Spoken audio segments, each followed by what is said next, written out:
The electoral fate of the SDP candidate, Senator Magnus Abe, was not better either.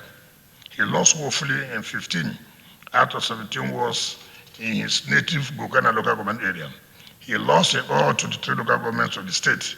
His party did not win a single state constituency.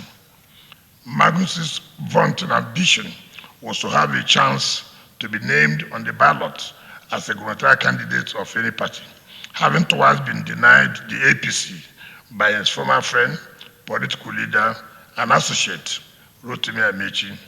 He achieved this limited and useless ambition when he hurriedly decamped from the APC to the SDP. This party never existed in Rivers State until the day he illegally captured its gubernatorial ticket. Magnus Abe was never a serious political contender and went into the election as one of the weakest, unserious, and unprepared candidates. In the circumstance, should Toye Cole and Magnus be angry because they lost an election they could not have ever won by any stretch of the imagination? Why speak false, wide, and unsubstantiated statements against elections publicly seen and widely approved as free, fair, and credible?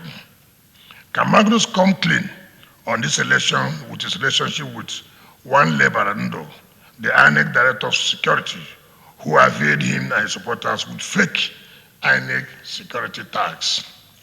Thanks for checking out SYMFONI on YouTube. Please be sure to subscribe and like our videos for updates.